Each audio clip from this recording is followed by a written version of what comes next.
donc dañu woon tey boo ñëwee rek nga ñëw. macha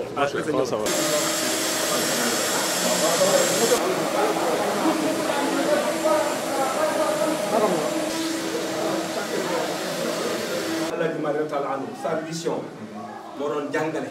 alimi mina shaytaani rajim. Donc, il est important pour nous, en tant que ministre en charge du cadre de vie et de l'hygiène publique, d'accompagner ces communautés-là et de montrer aux Sénégalais que l'une des valeurs qui leur tient le plus à cœur, qui est la croyance en Dieu, le rapport avec notre culte est un rapport qui fait la promotion de la propreté, de l'hygiène et du cadre de vie.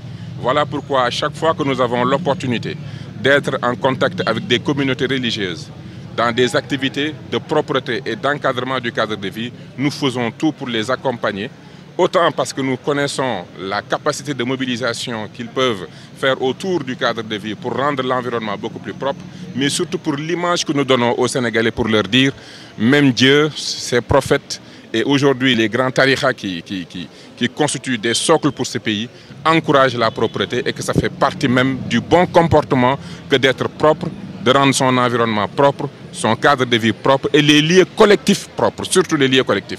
De la même manière qu'on doit se préoccuper de la propreté des endroits où nous nous ressemblons, particulièrement au niveau des mosquées, même les autres lieux publics doivent faire l'objet d'un encadrement et d'une préoccupation pour que ce soit beaucoup plus propre et prendre en compte l'hygiène publique parce que c'est quelque chose que nous partageons. Donc voilà pourquoi quand nous avons reçu l'invitation au niveau du ministère et que nous avons compris aussi que nous avons d'autres mosquées qui sont dans les alentours, nous avons pris cette décision de venir les accompagner dans cette initiative communautaire que de rendre le cadre de vie beaucoup plus propre. Et en réalité, il nous accompagne même dans notre mission. La propreté ne peut pas être la mission d'un président ou de ministre ou d'une direction. C'est la responsabilité de toute une nation. Et quand on parle de la nation, on parle des communautés qui composent cette nation-là. Voilà le sens essentiel de cette activité.